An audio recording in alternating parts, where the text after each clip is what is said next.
Boa noite, gente, tudo bem? Estamos aqui hoje para mais uma aula. O tema da aula de hoje vai ser a nossa revisão bimestral, então nós vamos tratar aqui de temas que foram abordados em todo o bimestre. Só que um detalhe, para essa aula aqui não demorar 2 horas, eu acabei tirando um conteúdo que era referente à depreciação. Então é necessário que você veja a aula de depreciação também para fazer a prova, porque esse assunto não vai ser revisado. Até mesmo porque a aula ficou curta e era uma aula que foi passada nessa última semana, então fica muita repetição eu passar ela novamente, beleza? Então veja a última aula em complementação com essa, para poder revisar todos os conteúdos do bimestre também, certo?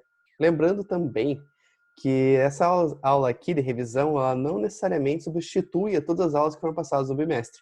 Aqui eu estou abordando alguns temas mais diretamente, tem muitos slides até que vão ser os mesmos, podem ver.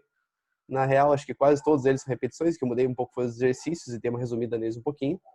Então, caso vocês tenham dúvida em algum tópico, eu sugiro que vocês peguem ou me contatem, obviamente, ou também podem pegar e analisar a videoaula que foi passada lá atrás sobre o tópico em específico que você tem dúvida. Aliás, um assunto para deixar claro aqui, um assunto importante para deixar claro desde já. A prova de vocês vai ter, no total, 12 questões. Essas 12 questões não são exatamente 12 questões, porque tem uma questão, são 9 questões, só que uma questão tem A, B, C, D. Porque foi a maneira mais lógica de dividir ali o conteúdo e poder cobrar de uma forma não tão complexa. A prova está dividida entre questões que têm cálculo e questões sem cálculo, que são questões de múltipla escolha, que no caso vão ser todos em verdadeiro e falso. Então não é nada muito complexo, beleza? Até as questões de cálculo têm as alternativas lá de múltipla escolha. E vale a pena lembrar que é necessário me enviar os cálculos por e-mail que forem feitos para a prova, beleza? Eu coloquei um assunto corretinho lá, que você tem que copiar e colar aquele assunto no assunto do e-mail e só substituir o nome de vocês. Isso vai me ajudar muito na hora da correção e que evite erros e eu não acabe descontando nota de ninguém por não ter mandado o cálculo, sendo que a pessoa mandou de verdade, tá? Então, peço a ajuda de vocês para conseguir fazer esse processo o mais eficiente possível e dessa forma eu já consigo liberar a nota de vocês no dia seguinte. Já vou ter lançado todas as notas de vocês, beleza? E outra coisa que mudou, nesse bimestre em particular, a faculdade ela especificou os dias que cada prova deve ser realmente feita. Então, diferente do primeiro bimestre, que não tinha um calendário exatamente desenvolvido e foi passado aos professores a possibilidade de substituição, nesse foi passada as provas e as datas corretas. Então, o que eu mudei para ajudar vocês? Como antes, no último bimestre, eu tinha deixado um tempo bem maior para vocês fazerem, nossa prova eu conheço somente na segunda-feira, eu já vou liberar ela desde as 17 horas para vocês poderem fazer, ou seja, desde as 5 da tarde, e vocês vão poder me entregar a prova até meia-noite. Então, se vocês vão ter um prazo bem longo ali de 7 horas para poder fazer a prova nessa janela. Caso algum de vocês tenha dúvida em relação a essa questão da data, em qualquer outra questão, entre em contato comigo para tentar encontrar uma solução, beleza? Vamos começar aqui porque essa aula vai ficar longa, acreditem. O primeiro assunto aqui a ser revisado são taxas equivalentes. Duas taxas equivalentes, quando aplicadas ao mesmo capital inicial principal durante o mesmo período de tempo, produzem o mesmo capital disponível, montante acumulado ao final daquele período. Isso aqui é um esquema que eu me lembro, acho que não dei muita ênfase na aula que eu expliquei isso aqui para vocês. Mas isso aqui são as taxas equivalentes. No caso, pode ver, essa mesma taxa aqui, que com base diária elevada a 360, vai produzir a mesma coisa que essa taxa mensal elevada a 12, que vai produzir a mesma coisa que essa taxa trimestral elevada a 4, a quarta, beleza? Porque isso aqui significa o quê? Todas as taxas aqui, se estiverem sendo aplicadas ao mesmo montante, elas vão gerar o mesmo valor. Então, isso aqui seriam as taxas equivalentes. Seria, por exemplo, qual taxa mensal eu devo utilizar para obter a mesma rentabilidade que uma taxa anual após um ano. Então, isso aqui ajuda você a dividir e recalcular os prazos, não os prazos exatamente, a rentabilidade de um determinado ativo, em frações de tempo menores do que aquela que ele está sendo programado para render. Isso aqui é o máximo que eu vou cobrar de teoria que vai poder cair na prova, tá bom? Mas vai ter a parte prática. Os cálculos disso aqui, eu me lembro que muita gente encontrou um pouco de dificuldade no início, mas depois todos conseguiram fazer, pelo menos aqueles que me contataram. Porque em síntese ele não é muito complexo. Ele envolve a mesma pegadinha, a mesma técnica para resolver todos os exercícios que forem iguais a esse. Que é a questão de montar a fórmula nesse seguinte formato aqui. Vou pegar aqui. Enfim, isso aqui foi o slide que eu tinha passado inicialmente para vocês, que eu tinha decomposto essa fórmula aqui para chegar nessas variáveis aqui, que ficou da seguinte maneira. VP vezes, abre parênteses, 1 mais taxa anual, fecha parênteses, elevado a 1, porque no caso seria um ano, igual a VP, valor presente, né, vezes, abre parênteses, 1 mais a taxa semestral, elevado a 2. Por que 2? Porque tem 2 semestres dentro de um ano, beleza? A lógica aqui seria esta. A taxa anual aqui seria elevada a 1, que no caso não está demonstrado, evidenciado, por causa que é elevado a 1, que é igual a taxa semestral elevada a 2, Então, é isso aqui que nós revertemos aqui e mantivemos essa mesma forma, beleza? Simplificando e cortando os VP, porque estamos multiplicando de ambos os lados, dessa forma nós podemos cortar dos dois lados também, vai ficar essa forma que nós vamos utilizar para tudo, que é a mesma forma que foi vista no slide anterior, que é 1 mais taxa anual elevado a 1, que vai ser igual a 1 mais taxa semestral elevado a 2. Se lembrando que as elevações estão acontecendo na parte de fora do parênteses e estão elevando tudo que está ali dentro, beleza? Então, vou fazer a substituição. Qual a taxa semestral que equivale a 6% anual? No lado da taxa anual, nós vamos substituir o 6%, vai ficar 1 mais 0,06 elevado a 1, igual a 1 mais taxa semestral elevado a 2. Fazendo essa soma, nós vamos ter 1,6 elevado a 1, igual a 1 mais nossa taxa semestral elevada a 2. Como aqui, no caso, não tem como de prosseguir com esse lado, nós continuamos do outro. Vai ficar, então, 1,6 elevado a 1 igual a 1,06. Perfeito? Eu falei ali 1,6, mas 1,06. Igual a 1 mais taxa semestral elevado a 2. Como nós não temos como fazer essa elevação desse lado de cá, porque aqui ainda tem uma incógnita aqui dentro, nós vamos pegar e passar para o outro lado no formato de raiz. Se desse lado aqui nós temos uma elevação, do outro lado aqui, essa mesma elevação pode se transformar numa raiz. Como aqui a raiz quadrada, não está sendo demonstrado 2 aqui na frente, mas em princípio esse 2 que estava elevando passou para o lado de cá como raiz. Se você tirar a raiz quadrada de 1,06, nós vamos obter esse valor aqui, 1,0295. Que agora, já que tivemos a elevação, podemos prosseguir. Vai ficar igual 1,295 igual a 1 mais nossa taxa semestral. Nós podemos pegar esse 1 que está aqui positivo e passar ele como negativo para o lado esquerdo. Vai ficar 1,0295 menos 1 igual a nossa taxa semestral. E embaixo já fica a nossa taxa semestral igual a 0,0295. Perfeito? Aqui não está em porcentagem, se for passar em porcentagem, fica 2,95%. Continuando. Em mais um exemplo. Qual a taxa anual equivalente a 4% ao mês? O princípio é o mesmo. Nós temos aqui nossa taxa anual. Então, vai ficar 1 mais taxa anual elevado a 1 igual a 1 mais nossa taxa mensal elevado a 12. Você lembra aqui desse esquema? Taxa anual para taxa mensal tem que ser a taxa mensal elevada a 12. Então, é isso aqui que estamos vendo aqui. Fazendo devido à substituição da taxa mensal, que é o valor que nós temos, vai ficar 1 mais nossa taxa anual elevada a 1. Como estava sendo elevado a 1, aqui já foi tirado dentro do parênteses, tá? Sempre que for elevado a 1, considere como se estivesse sendo elevado a nada. Isso aqui só vai modificar se, no caso, as equações exigirem isso aqui. Vai ficar, então, 1 mais a taxa anual igual a 1 mais 0,04, que é a taxa que nós temos, elevado a 12. Fazendo essa somatória, vai ficar 1,04 elevado a 12. Aqui desse lado mantém igual. Passando para a próxima linha, 1,04 elevado a 12 vai dar 1,60, 10, 3, 2 e assim por diante. Para continuar a forma que a gente faz agora, pega o 1 que está positivo do lado esquerdo e passa ele como negativo do lado direito. Vai ficar 1,60, 10, 3, 2, etc., menos 1. Fazendo a subtração, já vai ficar 0,60, 10, 3, 2, etc. Que passando para a porcentagem vai ficar 60,10%. De uma forma simplificada aqui, beleza? Quais são os passo a passos que tem que fazer aqui para essa fórmula dar sempre certo? Você tem que pegar e identificar certinho qual é a tua taxa e colocar ela no lugar correto. Outra coisa que tem que fazer é encontrar as proporções aqui. Se a taxa anual, o lado mensal vai ter que ser elevado a 12. Se a taxa for, digamos, trimestral, o lado mensal deveria ser elevado a 3. Só que, para simplificar e ter que evitar ficar encontrando soluções para o negócio, pode sempre utilizar essa tabela aqui. Se for, por exemplo, passar de trimestre para semestre, em vez de pegar aqui 2 trimestres para um semestre, já podem fazer dos dois lados sendo elevados do jeito que está aqui. Isso aqui ajuda vocês a encontrarem uma forma um pouco mais simples, sem ter que pensar muito para encontrar a forma simplificada. Para quem tem mais dificuldade, principalmente na questão de confiança em fazer as equações matemáticas, isso aqui facilita bastante. Então, por exemplo, se fosse converter, igual eu tinha falado, de mês para trimestre, você podia manter o lado do mês elevado a 12 e o lado do trimestre elevado a 4. O resultado vai dar o mesmo. Prosseguindo aqui, vamos para o último exemplo. Qual a taxa mensal equivalente a 5% ao semestre? Vai ficar aqui, então, no lado do mês ficou 6 e no lado do semestre ficou 1. Se lembrando que se fosse fazer aquele esquema que eu mostrei ali no primeiro slide, ficaria aqui o mês elevado a 12 e o semestre elevado a 2, beleza? O resultado seria o mesmo no fim das contas. Só que, se for ter questão de arbitrária aqui, de ter que realmente encontrar o resultado por aqui, fica mais fácil você pegar e fazer utilizando aquele método. Ou, se você já aprendeu a fazer desse jeito aqui, faz desse jeito aqui, beleza? Às vezes eu fico voltando e confundindo vocês mais um pouco, mas essa é a questão. Tem que fazer do jeito que vocês consideram mais fácil de ser feito e que tem mais confiança também. Isso faz bastante diferença na hora que estiver fazendo a matemática. Então, nós temos a taxa semestral, vamos substituir no lado do semestre. Desse lado aqui do taxa mensal nós não temos, ela está elevada a 6, vamos manter aqui.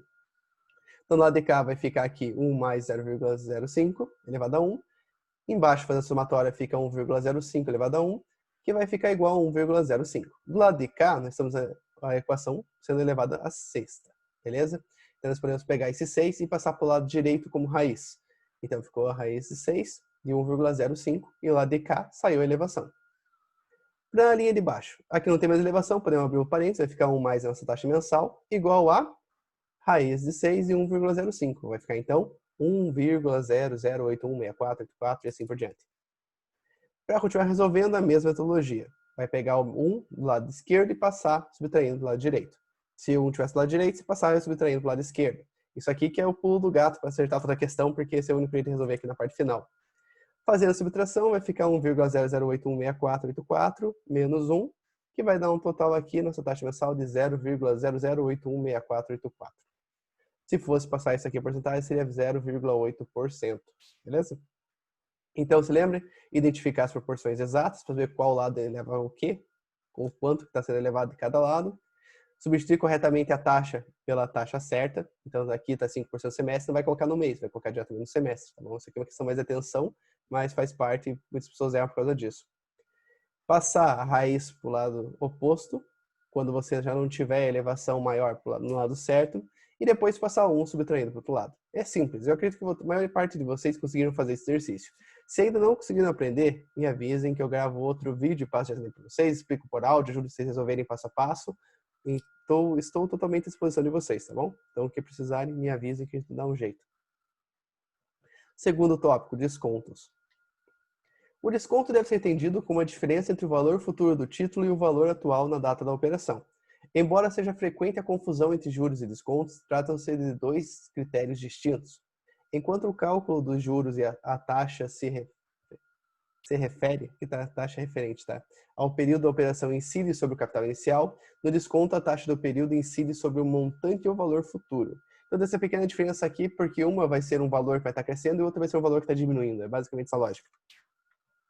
Os comerciantes, em geral, buscando vantagem na impossibilidade de efetuarem à vista o pagamento de suas compras, assumem o compromisso de fazerem em uma certa data futura. Esse compromisso é expresso em documento denominados títulos de crédito. Ou seja, o desconto é um adiantamento de recurso feito pelo banco sobre os valores de títulos, notas promissórias, duplicados, cheques, entre outros. Por meio dessa operação, o cliente recebe antecipadamente o seu valor correspondente, transferindo assim ao banco os seus riscos. Digamos que uma empresa vende uma compra dela ali, vende uma venda dela, a prazo, para uma empresa pagar daqui a 30 dias, digamos o valor de R$1.000.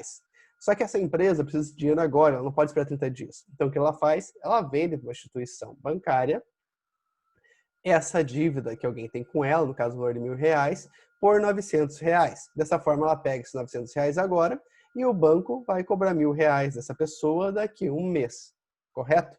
Dessa forma, assim, ela vai perder R$100, mas consegue o dinheiro agora. E o banco vai ganhar R$100 por poder ter emprestado dinheiro para alguém e ter aguardado mais tempo para receber. Essa é a operação bancária que envolve a questão do desconto, beleza?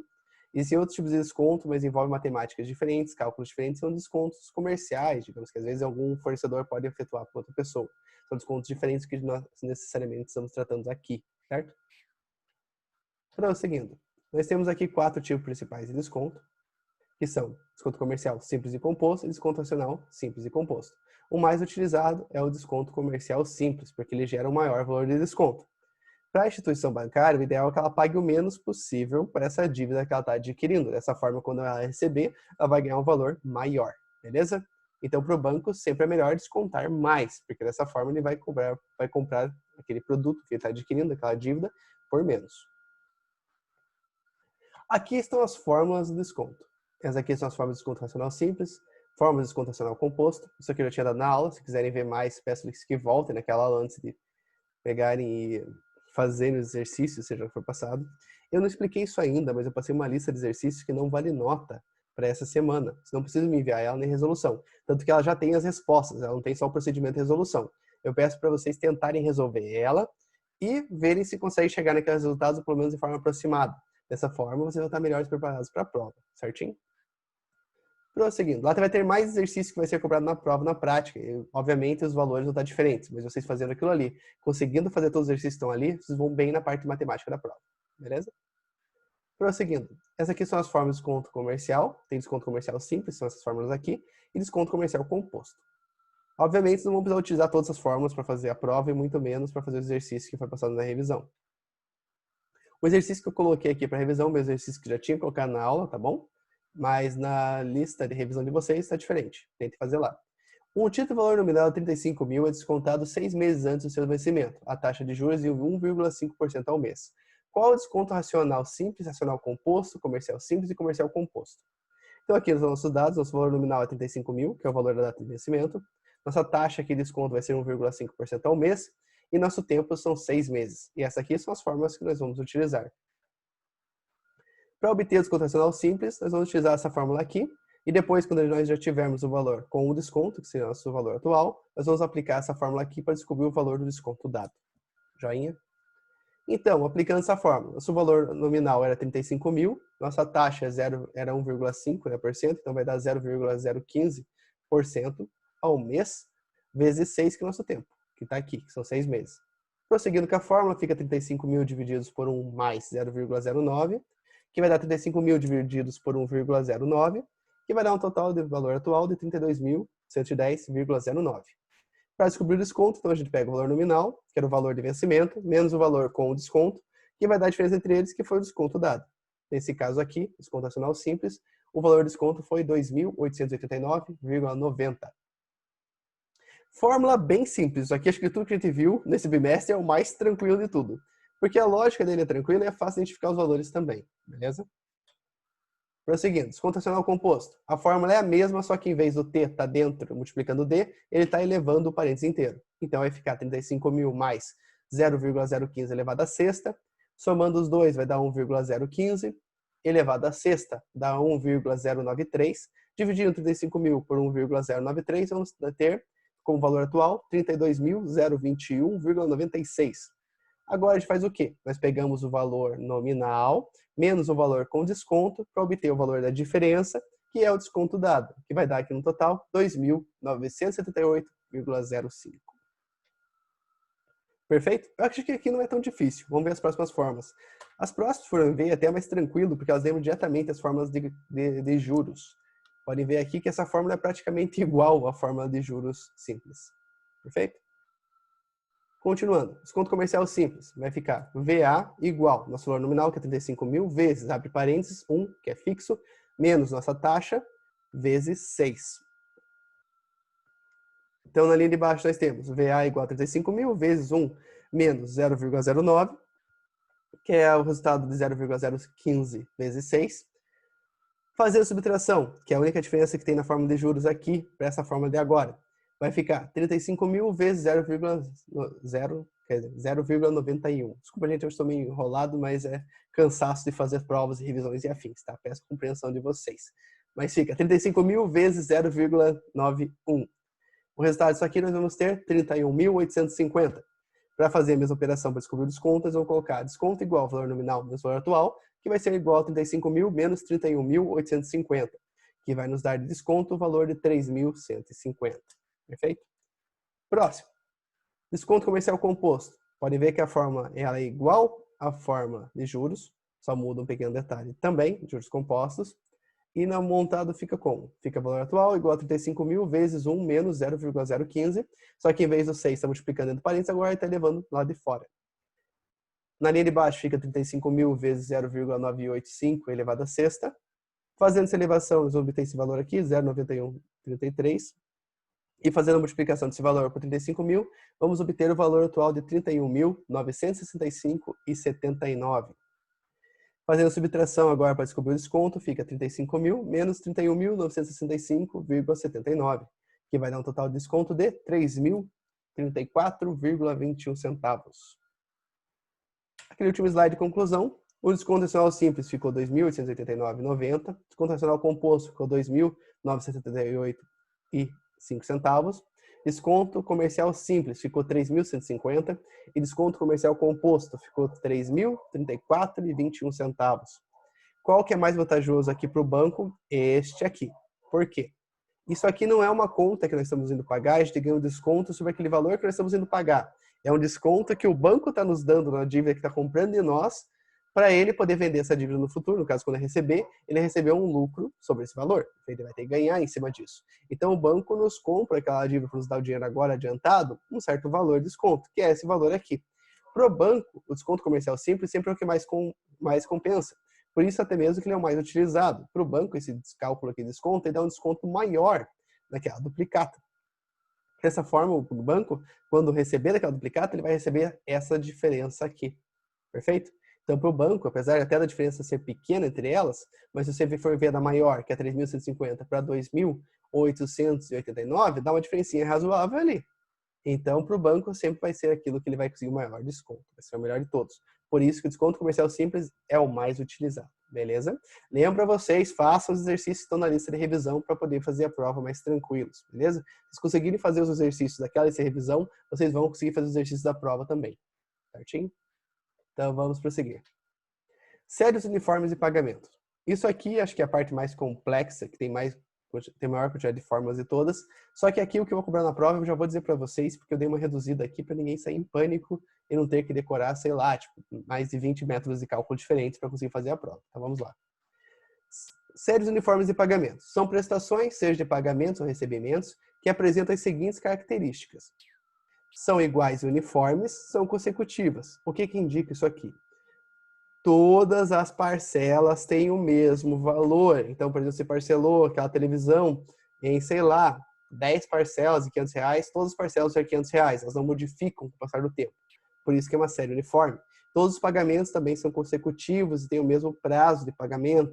Então, é um ciclo, você vai pagando mensalmente aquelas parcelas, tipo uma dívida de cartão de crédito. Beleza?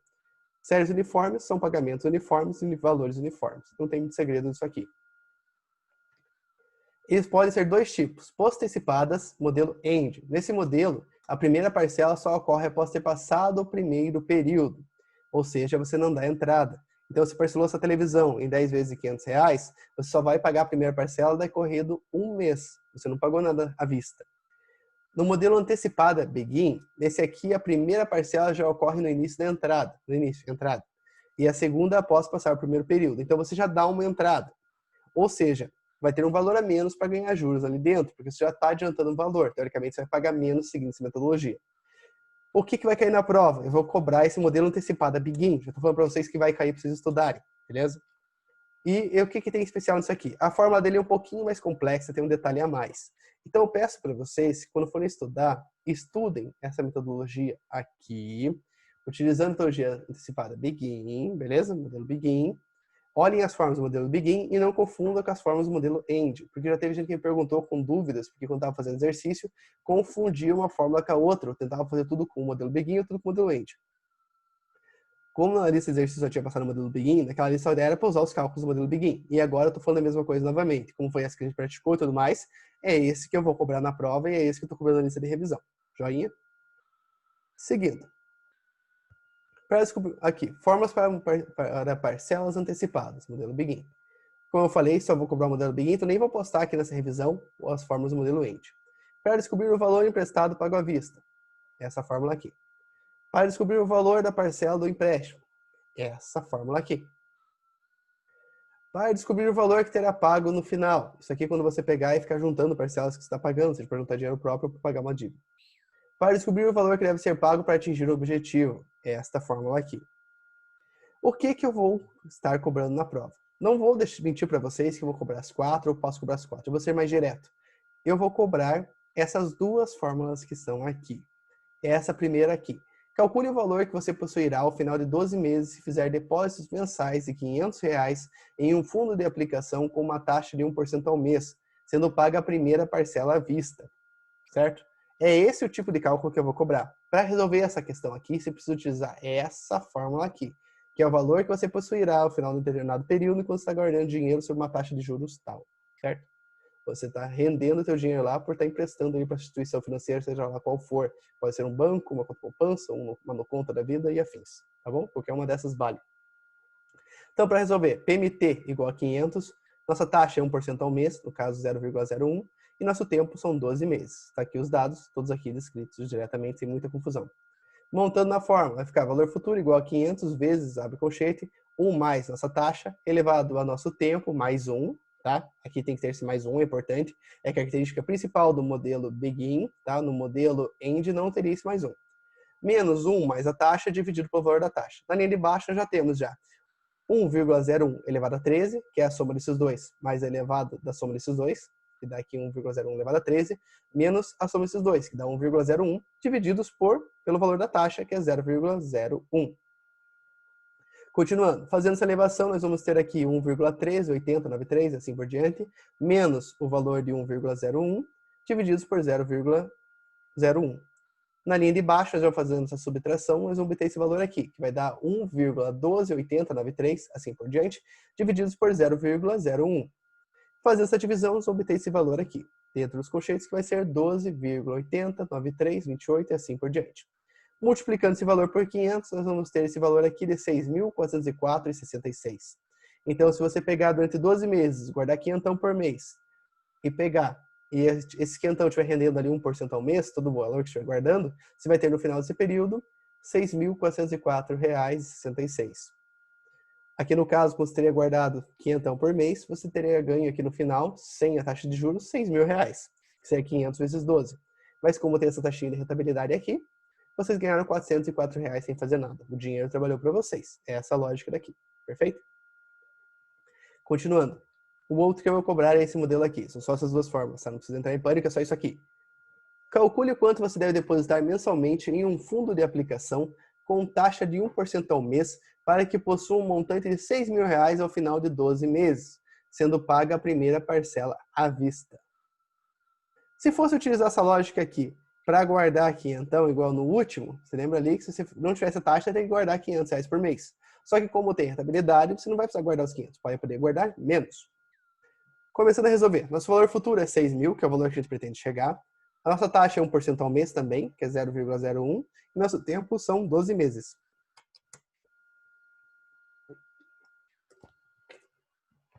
A fórmula agora que nós vamos utilizar para resolver é esta daqui. Aplicando na fórmula, nosso valor futuro é 6.000. Multiplicando, abre colchete. Na parte de cima nós temos somente o valor da taxa. Ela é praticamente inversa da outra fórmula, tá? Na posição da fração. Embaixo nós temos 1 mais a nossa taxa, elevado a 12 mais 1, que é o nosso período, mais 1 que é fixo, menos 1 mais a taxa, e 1 aqui também é fixo, beleza? Nós vamos ter exatamente a mesma fórmula cobrada anteriormente, só que uma posição diferente. Podem ver aqui, vai dar 0,01, divididos por 1,01 elevado a 13, menos 1,01. Aqui embaixo vai ter 1,138093, assim por diante, menos nosso valor de 1 mais a taxa. Fazendo já a subtração, vai ficar aqui a fração 0,01 divididos por 0,128093, que é a mesma coisa da forma anterior. Fazendo essa divisão do 0,01 divididos por esse valor aqui de 0,12, nós vamos obter esse valor aqui, 0,07806810 e assim por diante.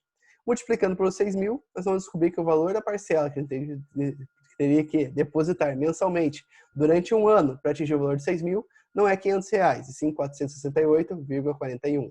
Por causa da rentabilidade, esse valor aqui vai render e vai chegar no final de um ano ao valor de R$6.000, que é aquilo que você poderia querer guardar para comprar um carro, para dar uma entrada numa casa, pagar uma documentação, para fazer uma viagem, por lazer, aquilo que vocês quiserem. Beleza? Então, as duas formas que eu vou cobrar são essas aqui. Por quê? Porque elas não são tão complexas assim e uma é somente inversa da outra. O que inverte, por exemplo, aqui seria a posição da fração e a posição do PMT e do valor futuro. Nessa aqui o PMT está no lado esquerdo, o valor futuro está no lado direito da fórmula, que está multiplicando nossa fração aqui nessa posição. No outro modelo, o valor futuro trocou lugar com o PMT e a fração também se inverteu por cabeça. Perfeito? É praticamente a mesma fórmula. Conseguindo aplicar uma, você consegue aplicar outra também sem grandes dificuldades. Joinha? Prosseguindo. Lembrando, qualquer dúvida que tenham, façam a lista. Se não conseguir chegar no resultado, me contatem. Talvez eu responda vocês na hora, mas assim que der eu respondo e vou ensinar para vocês, hein, que tem que dar praticamente uma aula particular ali por áudio e afins. Joinha? Seguindo. Sistemas de amortização. Para qualquer tipo de empréstimo, a sua quitação consiste em efetuar uma série de pagamentos periódicos, chamados de prestações, e assim quitando o seu saldo devedor. As prestações, PMT, como nós já vimos anteriormente, já estávamos chamando desde o início do bimestre, desde que começou a se envolver a parte de prestações, são formadas por dois componentes. A amortização é o pagamento do capital emprestado no valor a ser quitado de dívida original. E juros são calculados sobre o saldo devedor, sendo a remuneração do capital cedido. Qual que é o lance aqui, o que é importante entender? Quando você faz um empréstimo, qualquer empréstimo que seja, financiamento, de que for, para você quitar esse empréstimo, você vai ter que pagar algumas prestações que não somente paguem os juros dessa dívida. Então, por exemplo, se eu emprestei 50 mil reais e de juros mensal eu tenho que pagar ali um valor enorme de, por exemplo, sei lá, R$ 1.000. Se todo mês eu só chegar e pagar R$ 1.000, eu vou continuar devendo 50 mil para sempre, porque a cada mês que se passa, gerou-se R$ 1.000 de juros e eu estou pagando esses R$ 1.000. Eu continuo devendo os 50 mil. Então, para você amortizar e diminuir essa dívida, eu tenho que pagar mais que R$ 1.000. Então, digamos que todo mês eu vou pagar R$ 1.500. Porque são R$ 1.000 de juros, certo? E quando passar esse um mês, vou estar devendo ali para o banco R$ 51 mil. Só que como eu vou pagar 1.500, eu vou pagar os juros daquele mês e vou pagar mais quinhentão. Então, eu não devo mais 50 mil, eu vou dever 49.500. Na próxima parcela, ele vai gerar um pouco menos de juros, porque o valor que eu estava devendo já diminuiu. Então, ele vai gerar sobre ali os 49.500. Digamos que vai ficar, sei lá, R$ 950 de juros. Quando eu pagar 1.500, eu vou pagar ali R$ 950 de juros e vou ali abater mais 550 do valor que eu devia. Então, eu estava devendo ali 49.500, eu vou começar a dever 48.950 e assim por diante. Para você conseguir diminuir a dívida, você vai ter que pagar um valor a mais do que os juros são gerados. E é esse aqui o cálculo que nós estamos fazendo. Existem dois principais e mais utilizados sistemas de amortização de empréstimos. Temos o sistema francês, tabela Price, e o sistema de amortização constante, tabela SAC. Qual que é a diferença?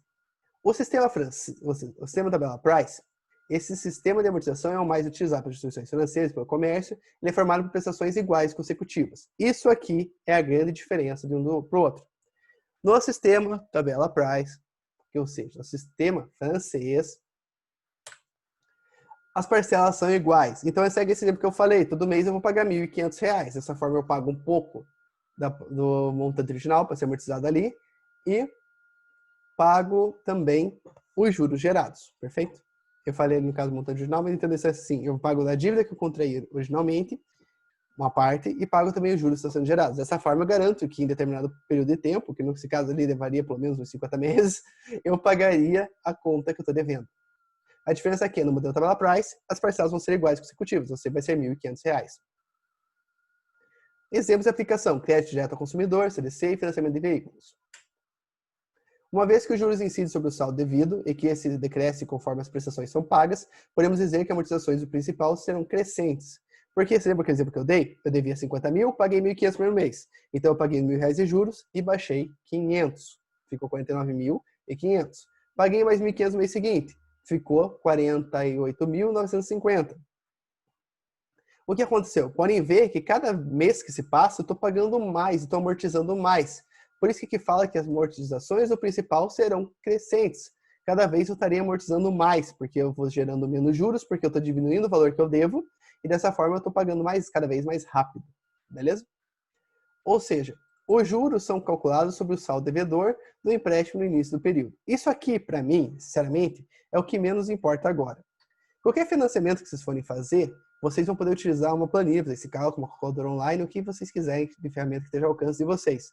Então, entender essas formas é importante entender o conceito por trás delas, e não necessariamente como calcula. Aqui eu coloquei como são cada forma, explicando como elas são, eu vou até ler ela aqui para vocês, vou tirar algumas dúvidas que eu vejo ali que são importantes nos apontamentos, mas isso aqui não importa necessariamente. O que importa para mim é que vocês entendam a diferença da tabela Price, que é essa questão. Tabela Price, as parcelas são iguais. Tabela SAC, as parcelas começam maiores e vão diminuindo com o passar do tempo. É o caso que você pode optar para fazer um financiamento imobiliário. A amortização é calculada pela diferença entre o valor da prestação e o valor dos juros do período, usando essa fórmula aqui. O saldo devedor é calculado pela diferença entre o saldo devedor do período anterior sobre o tamanho da amortização do respectivo período. Isso aqui é basicamente o que eu estava falando agora há pouco, só que explicado de uma forma um pouco mais técnica. O empréstimo de 50 mil reais será pago pelo sistema de amortização tabela Price em 12 prestações mensais postecipadas, modelo END, com uma taxa de juros de 5% ao mês. Sendo assim, observe a plena amortização. Esse aqui seriam os valores da parcela desse empréstimo de 50 mil reais. Perfeito? Todo mês eu pagaria R$ 5.651,27. Os juros disso aqui é calculado com base no saldo devedor. Então, eu vou pegar o saldo devedor e vou aplicar a taxa a cada mês que se passar. No caso, eu vou sempre utilizar o período anterior. Então, por isso que aqui é 2.500. 2.500 seria 5% de 50 mil. Então, eu só peguei aqui os 50 mil, que é o saldo devedor anterior, aqui por isso que é n menos 1, elevado ao valor da nossa taxa. Então, isso aqui. Para calcular de baixo, eu já não vou mais utilizar os 50 mil. Eu vou utilizar o valor que já foi decrescido aqui pelo valor amortizado. Então, eu vou utilizar 46.858,73. Aplicando a taxa de 5%, nós vamos obter esse valor aqui. Perfeito? E a amortização vai ser a diferença aqui entre a nossa parcela e o valor dos juros. Então, ele aqui é o último a ser calculado por causa disso. Se o nosso valor da nossa parcela é esse aqui, isso é um detalhe principal que eu esqueci de falar no começo do vídeo, mas eu tinha explicado na aula para quem viu. Para descobrir o valor da parcela, eu utilizei esta fórmula aqui que nós aprendemos na aula de pagamentos de séries uniformes. Então, nós vamos ter que utilizar essa fórmula aqui para descobrir o valor dessa parcela. Porque ela é explicada desse jeito aqui, a gente não consegue compor porque uma depende da outra, então a gente não vai conseguir gerar o resultado que a gente precisa. Mas aplicando os dados que estão aqui em cima, aplicados dessa forma, nós vamos ter o valor dessa prestação aqui. Joinha? Que vai ser esse valor. Então, como é que funciona? Nós vamos calcular o valor dos juros e o valor a ser amortizado vai ser a diferença entre o valor da prestação e o valor dos juros, que vai dar esse 3.141,27. Então, eu vou pegar 5.651,27 menos 2.500, que já expliquei como se calcula, que vai dar o valor do amortizado, que vai ser 3.141,27. Ou seja, esse valor aqui vai ser abatido de 50 mil e a partir de agora eu devo só 46.858,73. No mês seguinte, é a mesma questão. Eu tenho o valor da prestação, que vai ser o mesmo que eu vou pagar, só que meus juros diminuíram. Então, o valor que eu vou pagar, que vai ser amortizado, vai ser maior. Então, podem ver que aqui já baixou mais do que tinha baixado no mês anterior. No mês anterior, eu tinha amortizado 3.151,27. Agora, eu estou amortizando 3.298,33. No mês seguinte, eu vou amortizar um pouco mais, porque eu já paguei um pouco mais da dívida original, essa dívida já gerou menos juros, como o valor da minha parcela é constante, eu vou pagar um valor amortizado maior nesse próximo período, e assim por diante. Podem ver que o valor da amortização está subindo constantemente, de forma crescente. E desse jeito eu vou pagando cada vez menos juros, que vai fazer que o valor pago da parcela vai cada vez sendo destinado maior para amortização e menos pagamento de juros. Essa é a mecânica que há por trás desse modelo da tabela Price, desse sistema de amortização. Joinha? Esse assunto aqui eu sei que é confuso, por isso que eu até tinha liberado para vocês uma planilha para ajudar a calcular isso aqui. Dessa forma, vocês poderiam checar como que eu fiz os cálculos para chegar na raiz e como eu cheguei nessa metodologia aqui de pensamento. Perfeito? Mas é basicamente o que tem na planilha são essas fórmulas aqui, todas essas, inclusive essa aqui, aplicadas lá para conseguir facilitar e aplicar nessa planilha. Perfeito, minha gente? Vamos prosseguir para o próximo. Modelo SAC, sistema SAC. Nesse sistema de amortização, as prestações por meter são decrescentes, a amortização A são crescentes e os juros são decrescentes. Exemplo, financiamentos imobiliários, empréstimo BNDES. Aqui estão as formas. Para calcular a amortização A, divide-se o principal pelo número de períodos em que a dívida será paga. Nesse sistema aqui, a amortização é constante. Então, você tem que pegar o valor do saldo devedor zero, que é o valor que você emprestou, e dividir pelo número da parcela. Perfeito? É isso aqui que você vai estar pagando. E por isso que essa parcela aqui, no caso, ela vai ser decrescente. Por causa dessa lógica. O valor da amortização vai ser sempre constante. O que vai variar vai ser o valor dos juros. E vamos seguir lá. Para os demais valores, segue essas mesmas formas. Que no caso já foram passados ali nos primeiros slides no modelo tabela Price. Aqui é o mesmo empréstimo nas mesmas condições, só que agora seguindo o modelo tabela SAC. O valor da amortização, nós pegamos aqui 50 mil e dividimos por 12, que deu esse valor aqui. O valor do juros a gente calcula da mesma forma, que vai ser o valor do saldo devedor da linha anterior, multiplicar o valor da taxa, que vai ser os 5%. Então, no primeiro mês, nossos juros vai ser 2.500, no segundo mês vai ser 2.291,67 e assim por diante. Qual que é a magia aqui e o porquê a parcela diminui? Porque como o valor da amortização é constante, mas o juros sempre vai diminuindo, porque você vai pagando uma parte da dívida original, ela se resolve da seguinte forma. O valor da prestação é a soma dos juros mais a amortização. Então, o valor da primeira prestação vai ser 2.500 mais 4.166,67. O valor da segunda prestação vai ser o valor dos juros mais a amortização, que é constante. Só que como nós já amortizamos o valor aqui original, certo? Nós vamos pegar, que foi esse valor aqui de 4.166,67, nós vamos estar pagando menos juros. Então, o valor da parcela vai diminuir, porque como a prestação é formada por o valor dos juros, que aqui nesse caso agora vai ser 2.291,67, mais 4.166,67, agora o valor da parcela vai ser 6.458,33. No mês seguinte, vai baixar mais ainda, porque todo mês eu estou amortizando da minha dívida original o valor de 4.166,67 e mais os juros. Como eu vou amortizando, os juros vão diminuindo, o valor da parcela vai caindo consequentemente, porque o que há de constante nessas parcelas é o valor a ser amortizado. Já os juros é decorrência do valor que eu estou devendo, como eu estou devendo cada vez menos, os juros vão diminuindo e com a parcela, a soma dos dois, juros mais amortização, a parcela vai diminuindo também. Eu falei um monte de coisa, bem rápido, mas espero que vocês entendam essa pequena diferença. Tabela Price, todas as parcelas são iguais, perfeito? E o valor a ser amortizado, ele é crescente, porque cada mês você vai pagando todinho, você vai pagando menos juros e dessa forma você vai amortizando um valor maior mês a mês. Nesse modelo aqui, a amortização é constante e cada mês você vai pagando menos juros em decorrência disso, mas as parcelas vão diminuindo, porque você vai amortizando um valor constante todo mês. E no caso, você vai estar pagando parcelas maiores mês a mês, pelo menos no início. Perfeito? E qual dos dois compensa mais? No sistema tabela saque. Isso depende muito da realidade da pessoa, porque a partir do momento que você está gastando dinheiro para quitar a sua dívida mais rápido, você está arcando com um custo de oportunidade maior, que você poderia estar aplicando esse dinheiro em outras coisas da sua vida, até mesmo em condições melhores para ganhar-se mais dinheiro. Mas, em geral, como você está pagando o valor adiantado, você tende a pagar menos no final, porque o dinheiro, através do tempo, ele vai desvalorizando. Isso aqui a gente já vai falar mais daqui a pouco.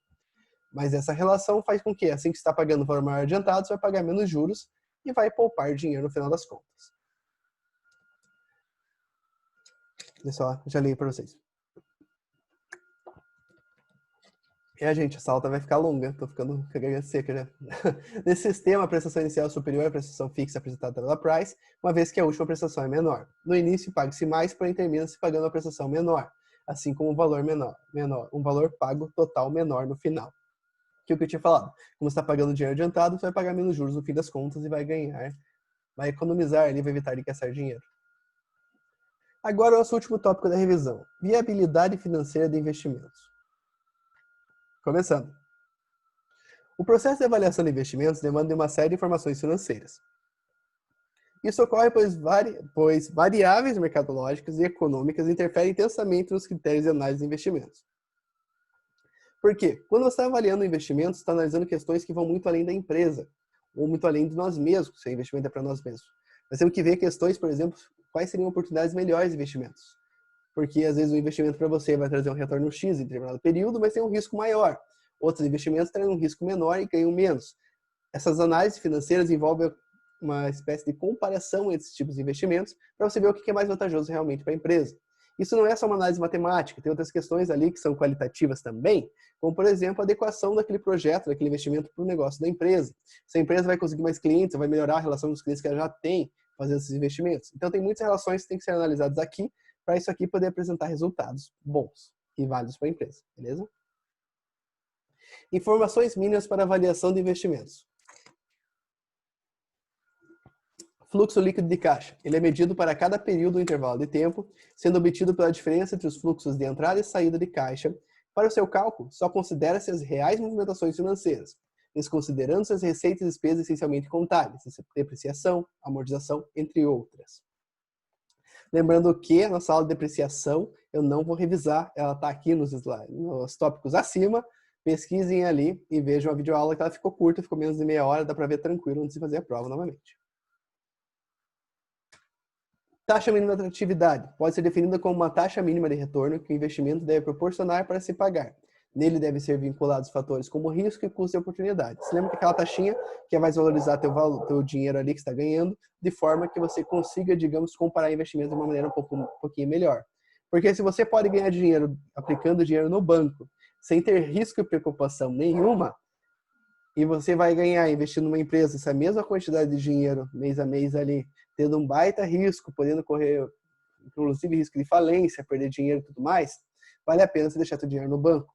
Então, sempre que você vai fazer alguma atividade e tem um risco, você tem que ganhar no mínimo aquilo que você ganharia de uma forma mais segura possível, beleza? Então, por isso que se insere essa taxa, de maneira que você consiga comparar investimentos diferentes. Aqui é importante para vocês entenderem os conceitos e como isso aqui funciona, não necessariamente fazer os cálculos, porque como eu tinha dito, isso aqui é muito conteúdo que envolve a disciplina de vocês.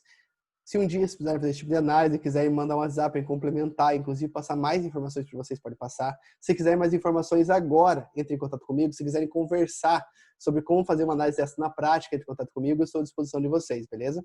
Eu só não coloquei, não vou cobrar mais coisas sobre isso aqui, para não ficar muito pesado e vocês acabarem se confundindo em tudo, ficando ansiosos e não acabarem não aprendendo nada.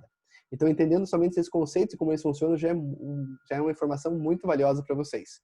E já ajuda a qualquer pessoa que queira trabalhar com esse tipo de coisa a ter um caminho ali a ser seguido, beleza? Tempo de vida do projeto. Deve-se considerar o tempo de vida útil econômica do projeto, sendo uma abordagem válida considerar no máximo algo em torno de 15 anos. Quanto mais tempo, mais risco. Porque você não sabe exatamente quanto tempo vai demorar para esse teu produto ou serviço ser expulso do mercado por ter surgido uma nova tecnologia, uma nova solução que faz o teu produto e serviço ser, digamos, considerado inútil a partir desse momento. Inútil, pelo menos, na escala, em questões como competitividade, entre outros pontos. Então, gente, o tempo é um fator de risco tremendo, porque você não consegue prever nada, isso aqui já foi falado.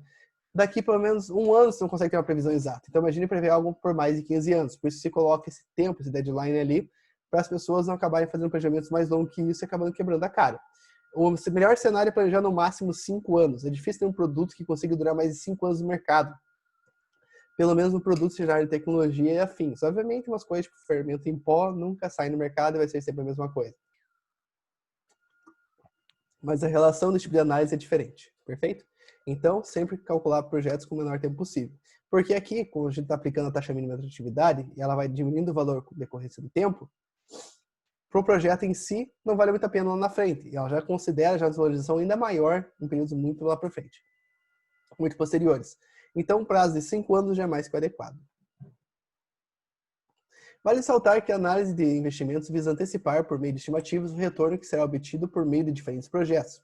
Isso permite compará-los, possibilitando de que o investidor escolha entre diferentes opções que concorrem entre si.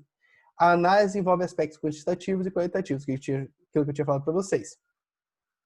Análises quantitativas envolve a questão de quanto de retorno financeiro que o projeto vai trazer.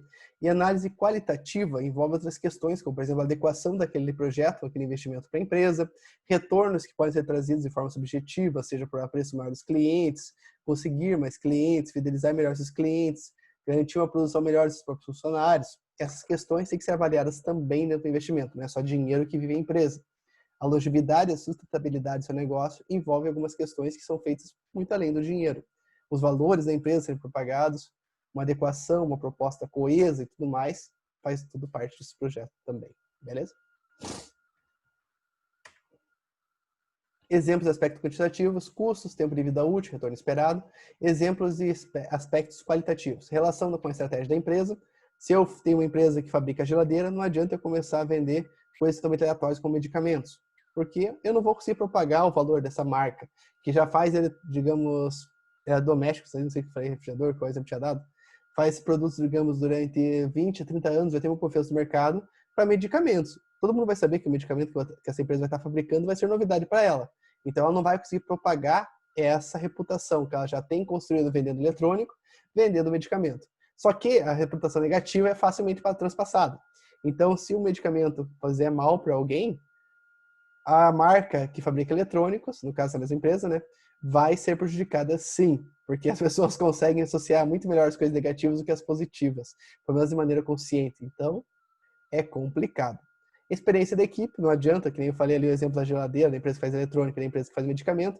Se essa empresa faz eletrônica, a equipe dela, todo mundo que trabalha nela tem especialidade nessa área, em fazer vendas para essa área, em produzir inovações e produtos melhores e atender clientes para essa área. Se for começar a atender medicamentos, vai ter que contratar uma nova equipe, isso pode sair caro. E logística.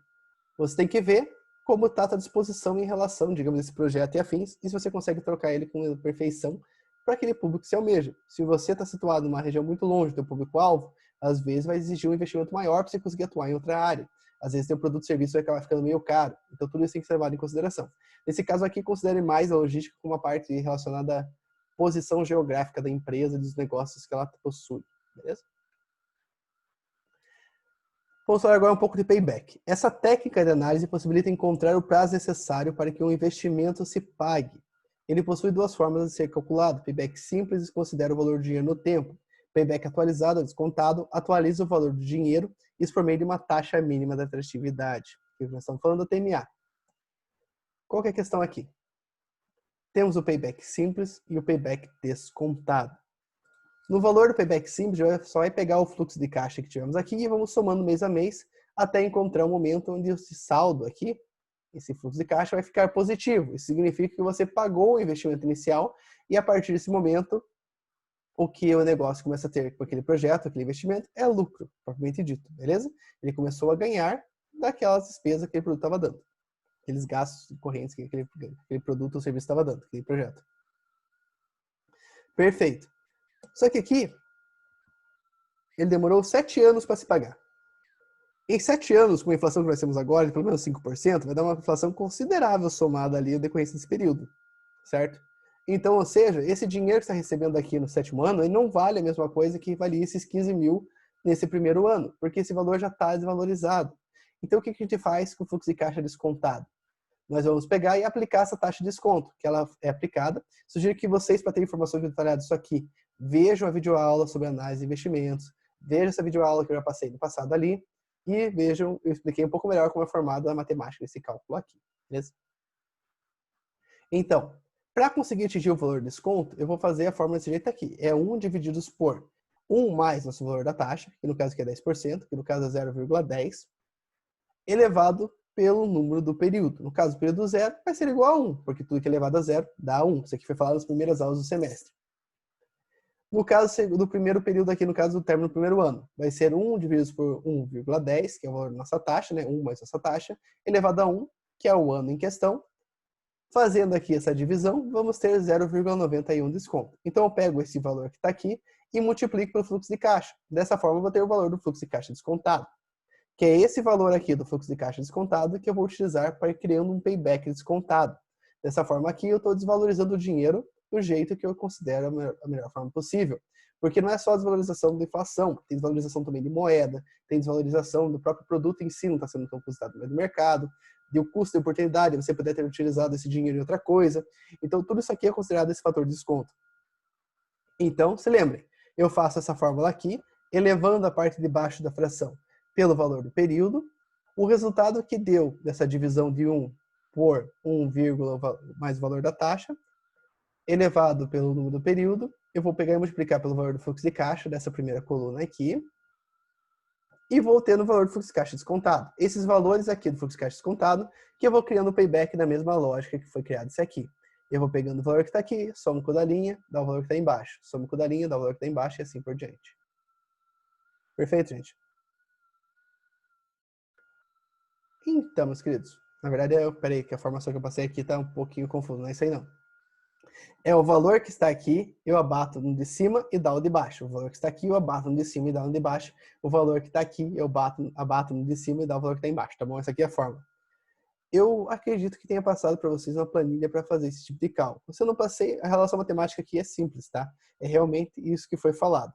É fazer essa multiplicaçãozinha aqui, e por meio dessa multiplicaçãozinha aqui, você vai fazendo o resto dos cálculos que estão aqui. Você multiplica o valor do fator de desconto pelo valor do fluxo de caixa, obtém ele aqui, e vai abatendo do payback no valor de cima ali, até o momento que fica positivo. O que acontece? Como você está desvalorizando o valor da moeda, você vai obter o payback mais tardiamente, porque a tua moeda está desvalorizando, ou seja, esse fluxo de caixa estava entrando aqui, ele não representa os mesmos 100 mil que representava lá no início.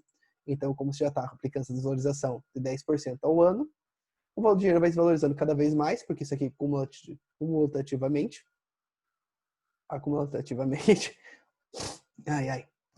e vai se demorar mais para atingir o valor do payback, beleza? Isso aqui é um assunto meio confuso de se explicar falando, mas a relação disso aqui, a matemática para isso aqui é simples, tá bom? Mas caso tenha alguma dúvida, recorram à aula que tinha passado anteriormente, eu expliquei isso aqui com muito mais calma e ênfase. Mas se ainda não entenderem, me contatem que eu faço questão de ajudar vocês a explicar isso aqui de outras formas possíveis, ok? E também, se não conseguirem entender nada, me avisem dessa aula daqui, porque eu pego e posto um reforço, dou uma corrigida na aula, beleza? Corrigida que eu digo é dar um enfoque maior para aquilo que vocês necessitam de mais explicação. O valor presente líquido, o VPL, demonstra a riqueza acumulada e atualizada do investimento, sendo medida pela diferença entre o valor de todas as entradas e saídas de caixa. O VPL é determinado descontando seus fluxos financeiros pela taxa de atividade, igual ao payback descontado, definida para o projeto, tendo assim o retorno econômico esperado.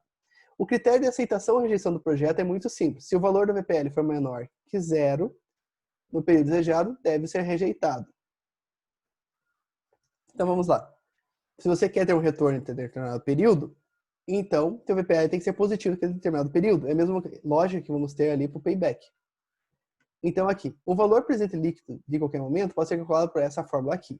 Só que, como vocês já fizeram o payback descontado, Se você quiser o valor presente líquido do quinto ano, nesse caso aqui, vai ser 35.966,56. Se você quiser o valor presente líquido do oitavo ano, vai ser menos 10.803,15. O valor presente líquido do nono ano vai ser menos 271. Perfeito? O valor presente líquido é o valor do payback descontado naquele determinado período, que é a soma dos fluxos de caixa, aplicando-se uma taxa de desconto até determinado período X. Se eu quisesse analisar esse produto aqui, pelo valor presente líquido dele no quinto ano, querendo que ele tivesse pago, ele não estaria. Ele estaria ainda 35.966,56 negativo. Então, nesse caso aqui, se fosse considerar que eu queria que esse projeto tivesse algum retorno positivo até o quinto ano, eu rejeitaria ele, porque ainda estaria devendo na praça nessa época aqui em questão. Então, o valor presente líquido é o valor do fluxo de caixa acumulado até aquele determinado período que está analisando. E é isso. Se ele for negativo, significa que aquele projeto deveria ser rejeitado, porque não está atingindo o resultado esperado até aquele determinado período. Obviamente, isso aqui pode variar de empresa para empresa, mas essa aqui é a lógica. Então, o valor presente líquido é o valor acumulado em decorrência do tempo até um determinado período X, aplicando-se uma taxa de desconto nas prestações, nos fluxos de caixa, que é o que a gente fez aqui para o payback descontado. Lembrando que, se tiverem dúvidas, vejam a aula anterior, ou se tiverem dúvidas, entre em contato comigo que eu ajudo vocês a entenderem, beleza? Isso aqui realmente é confusinho, isso aqui realmente é meio chato de ser entendido. Mas a partir do momento que enxerga-se a lógica, fica fácil de compreender. Taxa interna de retorno. Representa a taxa de desconto que iguala, num único momento, os fluxos de entrada com os de saída de caixa, ou seja, é a taxa que produz um VPL zero em um momento escolhido. A aceitação ou rejeição do projeto é feita por meio da comparação da taxa interna de retorno com a TMA. Se a TIR for maior que a TMA, o projeto tende a ser promissor. Porque isso aqui eu expliquei, acho que eu dei uma ênfase maior na aula que eu expliquei especificamente isso aqui, mas a análise para avaliar um projeto com isso aqui é feita por meio dessa comparação mesmo entre a TIR e a TMA. Se a TIR for maior que a TMA, significa que você tem que aplicar um desconto maior para aquele determinado fluxo de caixa chegue a zero naquele período. Ou seja, ele renderia muito mais. Se ele der menor que o TMA, significa que você não pôde aplicar aquela taxa de retorno que você tinha que colocar ali para atingir o valor, que no caso, descontando as parcelas. Se você teve que pegar uma taxa menor que aquela para conseguir colocar, significa que o valor teve que ser maior ali para conseguir bater o zero. Então, aquela taxa de atratividade está fazendo que aquele investimento que você esteja fazendo não seja positivo no tempo que você espera. Ou seja, ele não está sendo realmente lucrativo, não está atendendo as expectativas da empresa. Então, se o TIR for maior que o TMA, o projeto tem que ser aprovado, ou pelo menos deveria ser, pelo menos ele está sendo rentável nesse ponto de vista.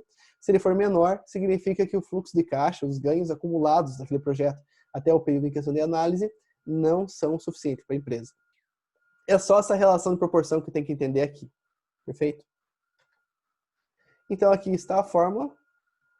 No caso, para calcular manualmente, é uma forma que tem que ser utilizada como tentativa e erro, principalmente. Existem outras formas de isolamento, mas isso para questões específicas que te dão mais informações, se não derem a tentativa e erro mesmo. O jeito mais fácil e prático é utilizando Excel.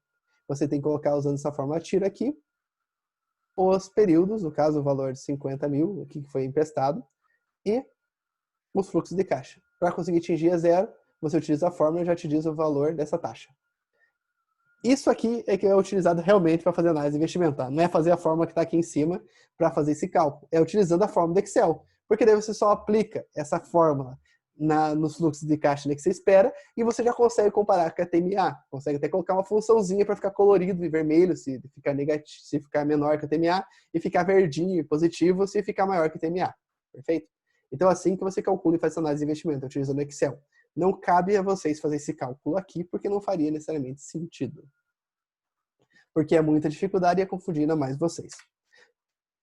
Agora, falando de depreciação de ativos. Eu não coloquei aqui na revisão, porque essa aula eu nem faço ideia do comprimento que ela já teve, mas eu sei que se eu pegasse e falasse mais 20 minutos sobre depreciação de ativos, que foi o tempo que deu da aula, vocês ficariam muito cansados e não aprenderiam nada. Então eu deixei aqui o que realmente tinha que ser revisado, que já fazia maior tempo. Depreciação de ativos, sugiro que vocês vejam o vídeo novamente, para poderem fazer a aula. E se lembrando, eu não estou pegando vocês, deixando vocês na mão para verem o vídeo e vejam e façam.